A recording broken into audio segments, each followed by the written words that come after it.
Have you ever wondered what happens after death? Is there really life after death? Or is everything we believe just an illusion created by our minds?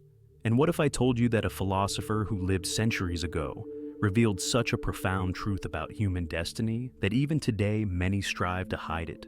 Stay until the end, because the answer may change your view of everything. In this video, we will explore the revolutionary ideas of Baruch Spinoza, one of the most controversial thinkers in history, and how his vision of life, death, and spirituality challenges religion and science in ways you never imagined. Get ready for a deep dive into something that many prefer not to discuss. Baruch Spinoza was born in 1632 in Amsterdam, at a time when philosophical and religious ideas were deeply intertwined. Born into a Jewish family, Spinoza was a great thinker of the 17th century, whose ideas about the nature of reality, God, and the soul directly challenged the religious norms of his time. God is not a personal being, but the very nature of the universe. This statement by Spinoza was revolutionary. For him, God was not a separate being or a cosmic judge, as traditional religion claimed, but the totality of nature, an impersonal principle that governed everything that exists. This meant that the universe and everything in it were not under the control of an individual God, but of a natural and impersonal order, something that sounded heretical and unacceptable to many.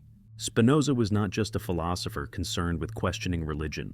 He had a deeply rational and interconnected view of the universe. For him, reality as a whole was a manifestation of a single substance, which he called God or nature, Deus. In this concept, there is no separation between the creator and the creation, and everything that happens in the world is an expression of this substance.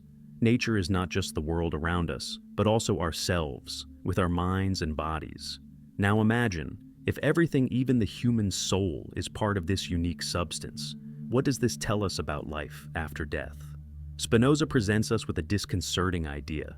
He suggests that the human soul is not something immortal, as many religions teach, but a modification of the divine substance that exists while we are alive. When the body dies, what remains? The soul does not go to heaven or hell. It will not be rewarded or punished. It simply returns to the natural cycle of existence. For Spinoza, death is not a final judgment, but just the conclusion of what he would call a particular mode of existence. His view of death is an eternal return to nature. What we call the soul is an aspect of the divine substance, and, like all matter, it transforms. In other words, the human soul is not a separate being, but an expression of a universal and impersonal force. This thought is profoundly liberating, because it allows us to face death not with fear, but with the acceptance that we are part of something much greater than ourselves. But this raises a crucial question. Was the idea of an eternal soul and continuity beyond death created by humans to fill an existential void? Is faith in life after death, with its promises of salvation or condemnation, not an attempt to give greater meaning to life that would otherwise seem insignificant? Science and faith, two seemingly opposing fields, are actually becoming increasingly interconnected. When it comes to the question of life after death, science seeks objective answers based on evidence and experiments. It asserts that once the brain dies, consciousness also disappears. For scientists, death is the definitive end, and any belief in an afterlife is considered superstition or myth. But on the other hand, religion proposes that the soul is eternal, a reflection of a God who created us and who will judge our actions at the end of life. In a conversation between science and faith, Spinoza emerges as a thinker who challenges both sides. He did not deny the existence of something higher, a universal order, a divine principle that permeates everything. However, he believed that this God was not a personal being, but an impersonal and universal force that governed all of nature. This is where he establishes a breaking point with traditional religions. If God is in everything, then there is no need for a paradise or hell, no soul that ascends or descends. There is only the continuity of life, the natural transition of things.